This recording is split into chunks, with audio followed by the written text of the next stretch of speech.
살아계신 아버지 하나님 감사합니다. 이 시간 주님께서 허락하신 은혜를 따라 주님 앞으로 나아갑니다. 함께 모여 마음을 모으고 뜻을 합하여 주님 앞에 예배합니다.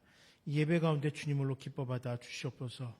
이 예배 가운데에서 주님께서 허락하신 말씀을 함께 묵상할 때 그 말씀 속에서 우리를 구속하신 주님을 만나게 하시고 주님을 우리의 삶 속에서 아버지 그 복음으로 증거할 수 있는, 드러낼 수 있는 우리 모두가 되게 하여 주시옵소서. 시작부터 끝까지 도우시길 원하오며 예수 이름으로 기도드립니다. 아멘. 우리 시간에 함께 찬양으로 하나님 앞에 영광을 올려드리도록 하겠습니다. 주날개 및 내가 편안히 쉬네 함께 찬양드리겠습니다. 주날개 및 내가 편안히 쉬네 밤 깊고 비바람 불어쳐도 아버지께서 날 지켜주시니 거기서 편안히 쉬리로다. 주 날개 밑 평안하다. 그 사랑 끊을 자 위뇨. 주 날개 밑 내 쉬는 영혼 영원히 거기서 살리. 주 날개 밑 나의 피난처 되니 거기서 쉬기를 원하노라. 세상이 나를 위로치 못하나 거기서 평화를 누리리라. 주 날개 밑 평안하다.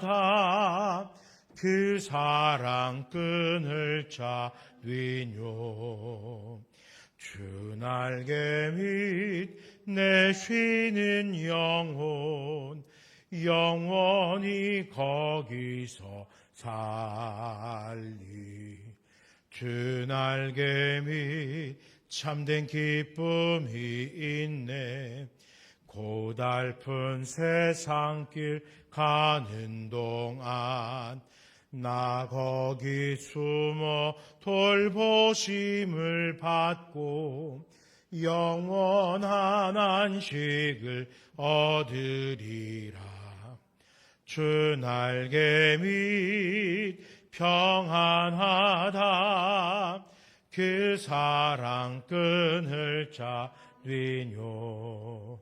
주 날개 밑 내 쉬는 영혼 영원히 거기서 살리.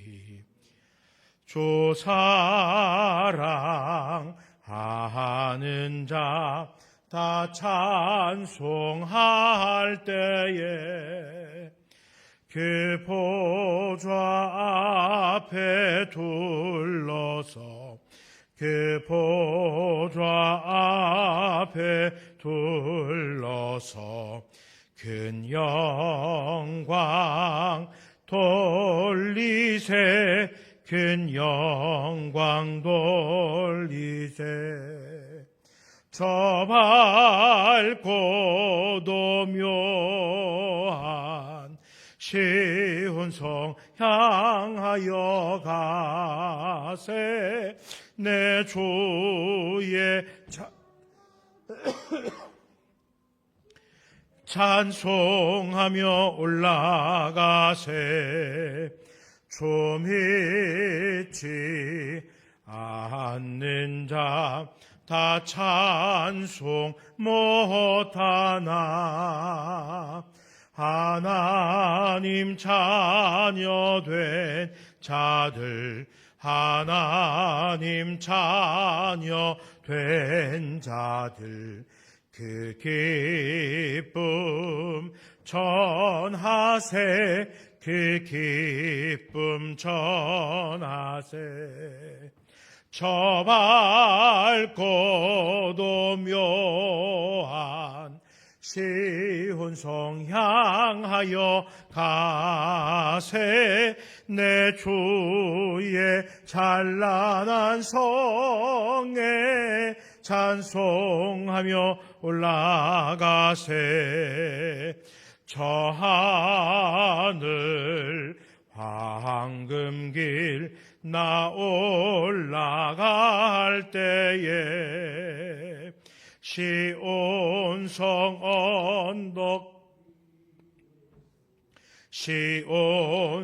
언덕 위에서 수많은 천사들 날 인도하리라. 저 밝고도 묘한 시온성 향하여 가세 내 주의 찬란한 성에 찬송하며 올라가세. 내 눈물 다 씻고 늘 찬송 부르리.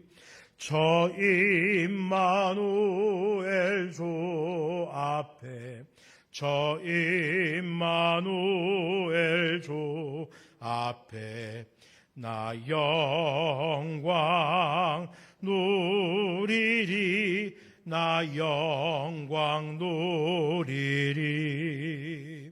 저 밝고도 묘한 시온성 향하여 가세 내 주의 찬란한 성에 찬송하며 올라가세. 전성을 향해 가는 성도들아 앞길의 장애를 두려워 말라. 성령이 너를 인도하시리니 왜 지체를 하고 있느냐. 앞으로 전성을 향해 나가세. 전성문만 바라고 나가세. 모든 천사 너희를 영접하러 문 앞에 기다려 서 있네. 너 가는 길을 누가 비웃거든 확실한 증거를 보여주어라. 성령이 친히 감화하여 주사 그들도 참 길을 찾으리. 앞으로 전성을 향해 나가세. 전성문만 바라고 나가세. 모든 천사 너희를 영접하러 문 앞에 기다려 서 있네. 너 가는 길을 모두 가기 전에 내 손에 든 검을 꼽지 말아라. 저 마귀몽 모두 깨트리고 끝까지 잘 싸워 이겨라. 앞으로 전성을 향해 나가세. 전성문만 바라고 나가세. 모든 천사 너희를 영접하러 문 앞에 기다려서 있네. 아버지 하나님 감사합니다. 우리는 주날개 아래 평안을 누리며 그 구원의 은혜를 누리며 살아왔습니다. 그러나 그것으로 만족하지 않게 하시고 오늘도 이 시간에도 천성을 향하여 주님께서 우리 가운데 역사하신 그 놀라운 그 은혜의 자리를 향하여 한 걸음 한 걸음 나아가는 우리 모두가 되게 하여 주시옵소서. 아버지 그 은혜를 바라보며 예배 자리에 나왔습니다. 편안하고자 안주하고자 하지 않고 한 번 더 주님을 바라고 한 번 더 주의 은혜 앞으로 나아가고자 이 자리에 나왔사오니 함께 예배하는 성도들의 삶 속에서 그 간절한 소망 속에서 주의 역사에 주시옵소서. 감사합니다. 예수님 이름으로 기도드립니다. 아멘. 함께 묵상하실 말씀은 출애굽기 12장 1절에서 51절까지의 말씀입니다.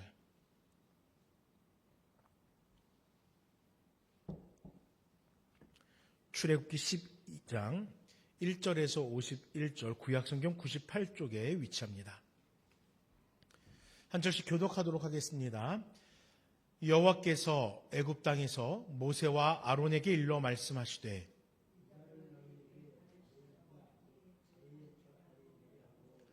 너희는 이스라엘 온 회중에게 말하여 이르라. 이달 열흘에 너희 각자가 어린 양을 취할지니 각 가족대로 그 식구를 위하여 어린 양을 취하되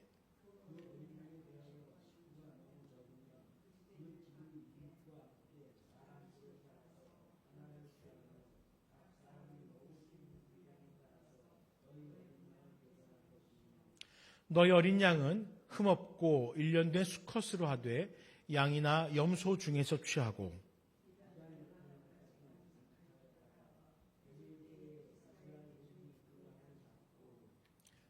그 피를 양을 먹을 집 좌우 문설주와 인방에 바르고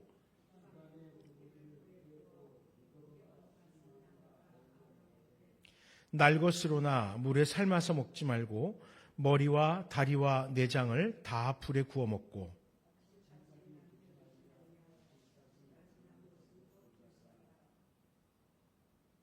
너희는 그것을 이렇게 먹을지니 허리에 띠를 띠고 발에 신을 신고 손에 지팡이를 잡고 급히 먹으라. 이것이 여호와의 유월절이니라.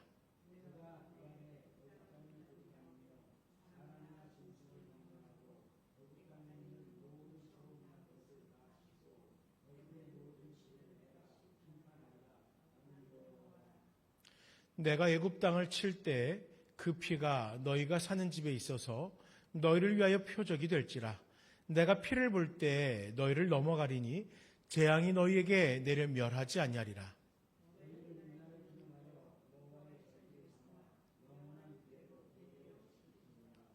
너희는 이래 동안 무교병을 먹을지니 그 첫날에 누룩을 너희 집에서 제하라. 무릇 첫날부터 일곱째 날까지 유교병을 먹는 자는 이스라엘에서 끊어지리라.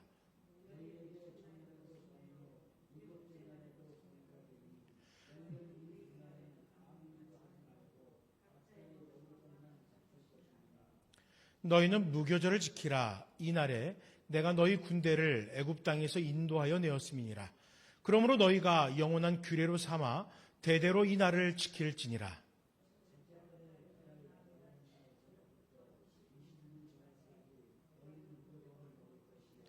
이래 동안은 누룩이 너희 집에서 발견되지 아니하도록 하라. 무릇 유교물을 먹는 자는 타국인이든지 본국에서 난 자든지를 막론하고 이스라엘 회중에서 끊어지리니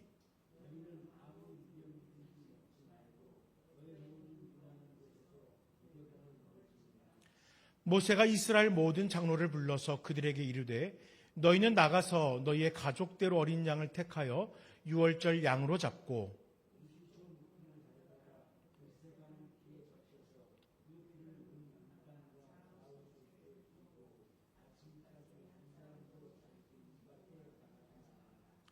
여호와께서 애굽 사람들에게 재앙을 내리려고 지나가실 때 문 인방과 좌우 문설주의 피를 보시면 여호와께서 그 문을 넘으시고 멸하는 자에게 너희 집에 들어가서 너희를 치지 못하게 하실 것임이니라.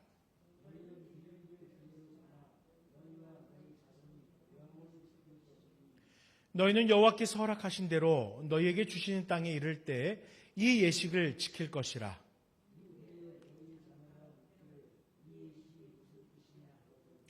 너희는 이르기를 이는 여호와의 유월절 제사라. 여호와께서 애굽 사람에게 재앙을 내리실 때 애굽에 있는 이스라엘 자손의 집을 넘으사 우리의 집을 구원하셨느니라 하라매.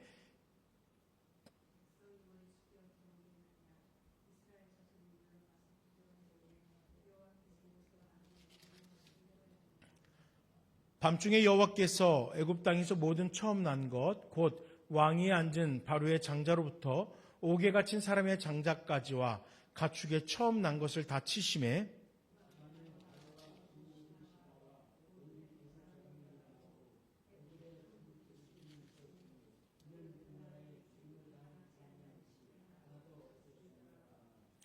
밤에 바로가 모세와 아론을 불러서 이르되 너희와 이스라엘 자손은 일어나 내 백성 가운데에서 떠나 너희의 말대로 가서 여호와를 섬기며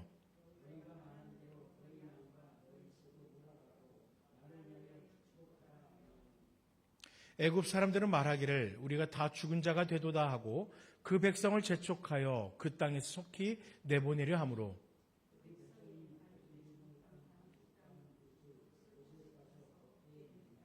이스라엘 자손이 모세의 말대로 하여 애굽 사람에게 은금 패물과 의복을 구하며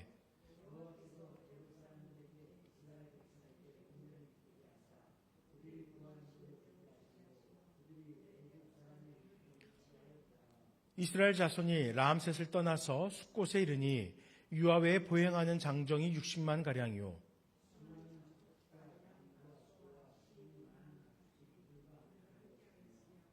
그들의 애굽으로부터 가지고 나온 발교되지 못한 반죽으로 무교병을 구웠으니 이는 그들이 애굽에 쫓겨남으로 지체할 수 없었음이며 아무 양식도 준비하지 못하였음이었더라.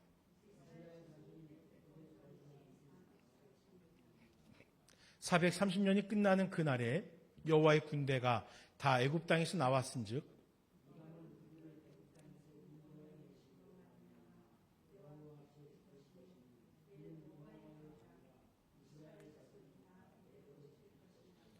여호와께서 모세와 아론에게 이르시되 유월절 규례는 이러하니라. 이방 사람은 먹지 못할 것이나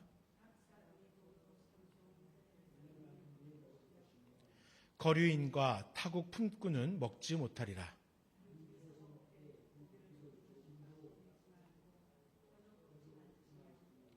이스라엘 회중이 다 이것을 지킬지니라.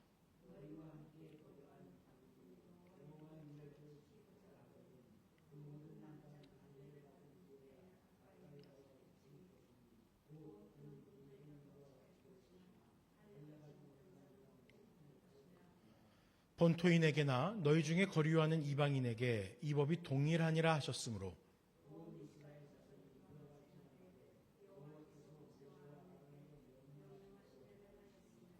바로 그날에 여호와께서 이스라엘 자손을 그 무리대로 애굽 땅에서 인도하여 내셨더라.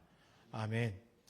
이 시간에 어린 양의 구속을 기다리며라는 제목으로 함께 말씀을 살펴보고자 합니다. 함께 읽은 이 출애굽기 12장은 하나님께서 애굽의 핍박 가운데에서 이스라엘을 구원하시기 위해 행하시는 구원 여정의 마지막 장면들이 기록되어 있습니다. 10번째 재앙의 장면이 묘사되어 있는 것이에요. 그리고 이 재앙과 더불어서 이스라엘 자손을 그 무리대로 애굽 땅에서 인도하여 내시는 하나님의 역사가 선포되고 있습니다. 게다가 이 12장은 더 이상 압제당하는 이스라엘이 아니라 하나님의 언약 백성으로 자유함을 누리게 될 이스라엘 자손들의 첫 발걸음을 기록하고 있는 것입니다. 이것을 위해 필요한 것이 무엇이겠습니까? 하나님은 문설주에 발라진 어린 양의 피를 통해서 하나님의 심판이 넘어가도록 하셨습니다. 마지막 재앙으로부터 이스라엘을 구원하신 겁니다. 이 사건은 하나님의 주권, 구원, 심판이 동시에 나타나는 장면이었던 것입니다. 뿐만 아니라 오늘 본문은 예수 그리스도의 십자가의 구속을 우리들에게 소개하고 있습니다. 이 안에는 어디에도 십자가가 나타나지 않습니다. 그럼에도 불구하고 어린 양의 그 희생과 그 희생으로 인한 구원의 역사, 예수 그리스도의 그 구속의 사역을 우리들에게 미리 맛볼 수 있도록 돕는 것입니다. 때문에 우리는 오늘 함께 본문을 묵상하면서 구속을 이루기 위해서, 구원하기 위해서 일하시는 하나님을 마주해야 됩니다. 그리고 이를 통해서 우리는 구원 앞으로 한 걸음 더 나아가는 귀한 시간이 될 수 있기를 간절히 소망합니다. 먼저 1절에서 11절의 말씀을 가지고 유월절 어린 양에 관해 한번 살펴보려고 합니다. 하나님께서는 이스라엘이 구원을 기억하도록 돕기 위해서 구속이 시작되는 바로 이 시점을 새로운 시작으로 정하도록 말씀하셨습니다. 즉 이스라엘 자손들에게 유월절은 새로운 시간의 시작이었던 것입니다. 그래서 1절에 여호와께서 애굽 땅에서 모세와 아론에게 일러 말씀하시되 2절에 보면 이 달을 너희에게 달의 시작 곧 해의 첫 달이 되게 하고 라고 말씀합니다. 지금까지 이들은 아마도 바로의 곁에서 바로의 달력, 즉 태양력을 따라서 살아왔을 것입니다. 그러나 지금부터 이스라엘 자손들은 유월절을 중심으로, 즉 하나님께서 구원하셨다라는 그 구원의 사건을 중심으로 이제부터 그들에게 새로운 시작이었던 것입니다. 이제부터 구원받은 백성으로의 일일이 시작되었다라는 것입니다. 그리고 이것을 통해서 앞으로 행하여질 하나님의 구원은 이같이 이스라엘 자손들에게 중요한 의미로 다가와 느껴지도록 하나님은 그들에게 말씀하셨던 겁니다. 때문에 하나님은 그들을 구원하기 위해서 어린 양을 택하고 그 피를 문설주에 발라서 심판 가운데 구원받도록 하셨습니다. 구원의 역사가 기억되도록 하신 겁니다. 즉 오늘 우리가 바라보는 이 구원의 역사, 출애굽을 하는 이스라엘 자손들의 구원의 그 모든 장면들은 하나하나가 하나님께서 구원하고 있다라는 사실을 선포하고 있으며 이 사실을 기억하라라는 것을 은연중에 요청하고 있었던 것입니다. 그런데 이 구원의 역사가 기억되어지도록 하면서 구원을 이루실 때에 중요한 조건이 있었습니다. 그 조건이 무엇입니까? 어린 양입니다. 그런데 그냥 어린 양이 조건이 아니라 흠 없는 어린 양이 준비되어야 됩니다. 흠이 없다는 것은 완전하다는 것을 다르게 표현하는 말입니다. 하나님의 거룩하심에 그 어떤 오점도 없듯이 하나님 앞에 이스라엘 자손들이 드리기로 구별한 제물은 마치 하나님의 성품과 같이 흠없는 대상이 선택되어야 한다라는 것입니다. 순결한 제물, 완전한 제물을 택해야 하나님께서 받으신다라는 것이죠. 왜 하나님은 얼마든지 쉽게 구할 수 있는 양으로 누구나 쉽게 구원에 나오도록 하지 않으시고 어린 양, 그 가운데서도 흠없는 것으로 제물을 삼으라라고 요청하셨던 것일까요? 흠없는 어린 양을 드린 이스라엘 자손들의 행위는 자기들은 미처 의도하지 않았지만 장차 오실 그리스도의 죄 없는 본성을 예표했던 것입니다. 즉 우리를 구원한 예수 그리스도는 하나님이시며 흠없는 분이 우리를 위하여서 인간의 몸을 입으시고 그 이 땅 가운데 가장 낮은 비천해진 모습으로 우리를 위해 희생하신 것이다 라는 것을 우리로 하여금 예표하기 위해서 이와 같이 흠없는 어린 양으로 제물과는 어울리지 않을 것 같은 그 흠없는 어린 양으로 하나님 앞에 제물을 삼게 했던 것입니다. 또한 구원을 누릴 하나님의 백성들이 하나님 앞에서 정결해야 될 것을 상징하기 위해서 이 흠없는 어린 양을 드리면서 이와 같이 너희들도 하나님의 그 거룩하심을 따라 이와 같이 흠없는 삶으로 변화되어져야 된다. 그 구원의 길을 소망토록 하였던 것입니다. 이렇게 이스라엘 자손을 향한 구원의 길이 준비되어졌습니다. 그런데 반면에 애굽에게는 어떻겠습니까? 애굽에 임한 10번째 재앙은 온 애굽의 절규를 불러일으킬 겁니다. 하지만 이스라엘 자손들에게는 그들이 지금껏 살아온 시간과 모습이 아닌 구원받음에 합당한 삶의 모습과 구원을 기억하는 시간을 살아갈 수 있도록 새로운 출발점이 되었던 것입니다. 누군가는 울부짖고 있을 때 이스라엘 자손들은 이제 기뻐하며 새 소망을 말할 때가 되었다라는 것입니다. 사랑하는 여러분, 우리들도 이와 같길 소망합니다. 요한복음 1장 29절에 보니까 보라 세상 죄를 지고 가는 하나님의 어린 양이로다 라고 말씀합니다. 예수 그리스도의 완전한 희생이 그리고 완전한 구원이 우리를 죽음에서 생명으로 구원하지 않았습니까? 우리도 이와 같이 구원의 은혜를 우리의 삶의 한 복판에서 기억하고 기념하며 또 앞으로 이루어질 구원의 완성을 기대할 뿐만 아니라 흠없는 어린 양으로 우리를 구원하기 위해 살과 피를 찢으신 그리스도 예수를 기억하여서 우리의 의가 아닌 예수님의 의로우심을 의지하며 살아가는 우리 모두가 되시기를 간절히 소망합니다. 두 번째로 12절과 14절 그리고 27절에서 28절의 말씀을 가지고 보혈의 능력에 대해서 살펴보고자 합니다. 하나님께서 10번째 재앙을 앞두고 한 가지 중요한 약속을 주셨습니다. 애굽 온 땅의 장자가 죽임을 당하는 재앙 속에서 문설주와 임방의 어린 양의 피가 발린 집은 그 재앙이 넘어가게 하신다라는 약속입니다. 한 줄기 소망이 있습니다. 말씀대로만 한다면은 소중한 장자를 지킬 수 있는 기회가 주어진 것입니다. 이 재앙은 애굽 땅에 거하는 모든 이들을 향한 재앙이기에 하나님의 약속만 의지한다면은 재앙은 얼마든지 피할 수 있습니다. 반면에 하나님의 말씀을 신뢰하지 않는다면은 이스라엘 자손일지라도 그 장자를 지킬 수 없는 것입니다. 하지만 성경에 그 사건이 기록되지 않은 걸로 봐서 이스라엘 자손들 모두는 이 말씀을 확신한 것 같습니다. 순종하였습니다. 그리고 재앙으로부터 구원을 경험합니다. 분명 하나님은 넘어갈 것이라고 약속해 주셨습니다. 이 넘어간다는 말의 원어적인 의미는 비껴가다라는 뜻을 먼저 담고 있습니다. 그런데 이 비껴간다라는 뜻 말고 한 가지 뜻이 더 있는데 그것이 무엇입니까? 보호하다라는 것입니다. 즉 하나님께서 이 문설주와 임방에 바른 그 피를 보시고 구원의 그 증표를 보시고 보혈을 보시고 이들을 보호하겠다라는 겁니다. 즉 심판이 임하는 현장인 애굽 온 땅에 하나님의 약속의 말씀을 신뢰한 이들이라면은 하나님은 특별하게 보호하실 것이다. 이것이 바로 지나간다라는 그 하나님의 사랑의 방법이었던 것입니다. 이 보호를 위해서 하나님을 향한 신뢰 확증을 위한 상징이 필요했습니다. 그게 어린 양의 피였습니다. 이것을 바름으로 나는 하나님의 구원을 신뢰합니다. 나는 하나님을 신뢰합니다. 라고 고백하는 거예요. 상징입니다.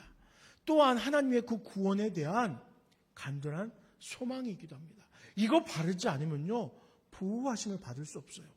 그러니까 소망인 거예요. 재앙으로부터 내가 너희를 지킬 것이야. 그건 하나님의 의지거든요. 보호하시려고 이 모든 구원의 방편들을 다 알려주셨습니다. 그렇기 때문에 이거는 구원의 상징인 거예요. 보혈은 구원의 상징이었던 겁니다. 하나님은 어린 양을 희생시킴으로 그 생명을 하나님의 말씀을 신뢰하는 이들의 생명을 구원하기 위한 도구로 사용했어요. 장자가 살아난 것은 전적으로 보잘것없는 어린 양의 보혈로 장자의 생명을 대신하신 하나님의 계획 그리고 의지였던 것입니다. 그리고 거기에 더하여서 죽임당한 어린 양의 희생이 있었기 때문이었습니다. 그리고 우리도 어린 양의 보혈의 능력으로 오늘을 살아가고 있습니다. 이 땅에는 죄로 인한 죽음을 해결할 수 있는 자들이 아무도 없었습니다. 때문에 예수님은 친히 어린 양으로 이 땅에 성육신하셨습니다. 그리고 희생제물이 되셨고 그 보혈의 능력을 의지한 모든 이들에게 영원한 심판을 면하고 의롭다 여김을 받게 하셨던 것입니다. 에베소서 1장 7절 말씀 우리에게 우리가 그리스도 안에서 그의 피로 말미암아 구속 곧 죄사함을 받았다라고 말합니다. 무엇으로 말미암아 죄사함을 받았다고요? 그리스도 안에서 그의 피, 그리스도의 피로 말미암아 구속받았다라고 선언하는 겁니다. 우리를 위한 희생의 어린 양, 그리스도의 보혈은 우리 모두의 죄사함과 구원을 가능케 하는 능력의 원천이고 예비된 하나님의 인자였던 것입니다. 사랑하는 여러분, 우리 함께 이 사실을 확신하면서 그 능력으로 지금 이 시간을 살아갈 간절히 소망합시다. 이 시간들을 살아가면서 나를 구원하신, 나를 위하여 보혈의 능력을 보여주신 그 구원에 합당하게 성화되어져 간 성도가 되기를 간절히 축복하며 또한 기도합니다. 이제 마지막으로 29절 36절의 말씀은 완전한 구원의 예표에 대해서 우리들에게 교훈합니다. 재앙이 시작되었습니다. 여호와께서 애굽 땅에서 모든 처음 난 것을 다 치시니 엄청난 혼란이 애굽 땅에 발생했습니다. 저는 이 장면을 볼 때마다 이집트 왕자인가요? 디즈니인가에서 만든 그 만화의 장면이 떠오릅니다. 그 애니메이션에 보면은 문설주와 임방에 피를 바르지 않은 집을 찾아 들어가 그 집에서 곡소리가 나게 하는 그런 장면들이 묘사되어 있습니다.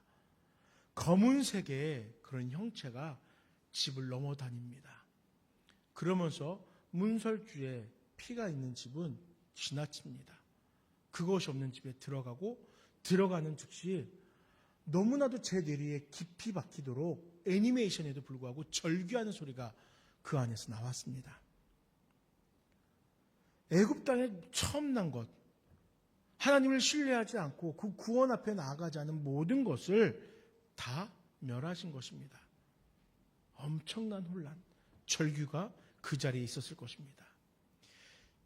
결국에 한밤중이지만 바로는 급히 모세와 아론을 불러서 너희의 말대로 가서 여호와를 섬기며 너희가 말한 대로 너희 양과 너희 소도 몰아가고, 그리고 뭐라고 말하는지 아세요? 나를 위해 축복하라 라고 간청합니다. 이스라엘 자손들을 애굽 땅에서 몰아내면서 제발 이제 더 이상 이러한 아픔이, 이러한 괴로움이 없도록 나를 좀 축복해다오, 이렇게 이야기했던 것입니다. 이뿐이 아니죠. 하나님께서 이스라엘 백성에게 은혜를 입히시니 애굽의 사람들이 은금, 폐물과 의복과 같은 물품들을 취해서 출애굽을 하도록 도왔습니다. 하나님이 약속한 그 일들이 지금 이스라엘 백성들의 그 목전에서 이루어지고 있습니다. 얼마나 놀라울까요? 급히 나가라고 합니다. 손에 막 쥐어줍니다. 제발 좀 나가달라고 합니다. 그런데 이 장면을 볼 때 우리의 성경에는 취하다라고 이렇게 번역이 되어 있습니다. 그런데 사실 취하다가 아니라 원어적으로는 빼앗다라는 말이 맞아요. 그런데 이 빼앗다의 주어가 되게 중요합니다. 누가 빼앗은가? 이스라엘 자손들이 빼앗은 게 아니에요. 이것을 빼앗으신 분은 하나님입니다. 이스라엘 사람들의 입장에서는 애굽 사람들이 거저주니 그저 취한 것이에요. 주는데 안 받을 이유가 있습니까? 받죠.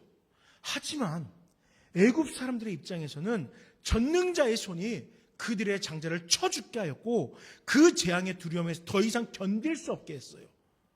그래서 이스라엘 자손들을 내쫓는데, 단순히 내쫓는 것이 아니라 하나님께서 그들의 마음을 감고 나셔서 가지고 있던 모든 것들, 금은과 폐물과 또 온갖 귀한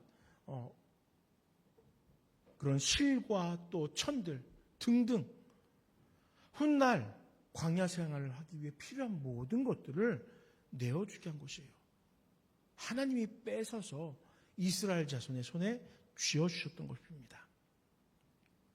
그러니 애굽 사람들 입장에서는 빼앗긴 것이 맞는 거예요.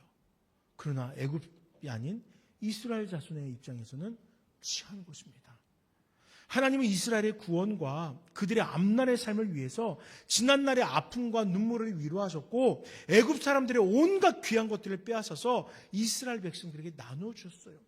하나님의 능력을 다시금 경험하게 하고 또 지난 수백 년의 그 고난에 조금이라도 위로가 되도록 하신 것은 아니었을까요? 구원뿐만 아니라 물질적 축복까지 얻게 하셨던 겁니다. 놀랍습니다. 너무나 확연하게 이들의 형편이 달라졌던 것입니다. 이렇게 누리게 된 이스라엘 백성들의 출애굽은 이제 이스라엘 공동체의 가장 핵심적인 기념이 됩니다. 신앙의 기초가 됩니다. 구원하신 하나님을 향한 예배의 근간이 됩니다. 그러나 이들이 기억하지 못한 중요한 사실이 하나 더 있습니다. 이 구원은 장차 예수님께서 십자가의 죽으심과 부활을 통해 완성할 더 크고 완전한 구원의 예고편이다라는 사실이었어요. 유대인들이 이 사실만 인정하였어도 지금과 같이 그리스도 예수를 부인하진 않았을 것이에요. 이스라엘 백성을 위한 구원은 유대인들과 더 나아가 모든 인류를 향하여서 십자가의 구속을 바라보게 한 것입니다. 어린 양이 장자의 죽음을 대신한 것과 같습니다. 예수님은 죄로 인하여 죽었던 우리를 생명을 살아갈 수 있도록 하셨던 거예요. 예수님이 친히 흠없는 어린 양이 되어서 모든 인류의 죽음을 구원하셨다라는 겁니다. 또한 이스라엘 백성들이 애굽의 재물을 가지고 나와 풍성함을 누렸듯이 구원받은 주의 성도들 역시 그리스도 안에서 영적인 유산과 천국의 풍성함을 누리게 되는 거예요. 때문에 모든 인류는 마땅히 구원자 되신 예수 그리스도를 기억하고 기념하며 예배해야 됩니다. 사랑하는 여러분, 고린도전서 5장 7절에 우리의 유월절 양 곧 그리스도께서 희생이 되셨느니라 라고 선언합니다. 누구를 위한 희생이 되신 것입니까? 우리를 위한 희생제물이 되었습니다. 예수님의 희생으로 말미암아 우리는 죄와 사망에서 자유롭게 되었습니다. 이 놀라운 은혜와 축복을 오늘도 감사하며 기념하는 우리 모두가 되길 간절히 축원합니다. 이제 말씀을 정리하겠습니다. 본문의 말씀은 이스라엘 백성이 어린 양의 피로 구원을 얻고 애굽에서 출애굽하는 결정적인 장면들을 보여줍니다. 이 모습 속에서 우리들은 어린 양을 묵상합니다. 그저 묵묵히 따르는 순종을 결단합니다. 떠나달라는 강권 속에서 이 세상의 무능력함을 확신하게 됩니다. 더 나아가 이 모든 역사의 주관자 대신 하나님의 전능을 마주하게 됩니다. 그리고 함께 기억하고 기념하길 여러분들께 부탁드립니다. 어린 양 대신 예수님의 보혈 아래 거함으로써 죄와 사망을 넘어 영원한 생명에 이르는 은혜를 누리는 우리 모두가 되길 바랍니다. 오직 하나님의 은혜로 마련된 구원을 감사와 경외함으로 붙들고 살아가는 우리 모두, 우리 나눔교회 성도들, 구원받은 주의 백성들 되기를 간절히 소망하며 기도합니다. 이 시간 잠시 기도할 때 이 말씀을 통하여서 어린 양의 구속을 우리에게 깨우쳐 주신 아버지 하나님의 크신 은혜 앞에 감사로 기도하며 이제는 그 구원에 합당한 삶을 살아가는 그 구원에 감사와 경외함으로 붙들며 살아간 자 되겠노라고 결단하며 고백하는 기도로 하나님 앞에 나아가도록 하겠습니다. 자비로우신 아버지 하나님 감사합니다. 이 시간에도 주님의 은혜가 있었기에 우리는 너무나도 연약한 삶을 살아감에도 그 구원의 은혜를 다시금 되돌릴 수 있었습니다. 아버지 이제 그 은혜의 감격을 가지고 아버지 오직 주님과 함께 살아간 자들 되게 하여 주시옵소서. 내 뜻대로 내 마음대로가 아니라 아버지 우리에게 구속을 하신 주님의 그 놀라운 은혜와 사랑을 따라 오늘도 살아가는 모두가 되게 해주시옵소서.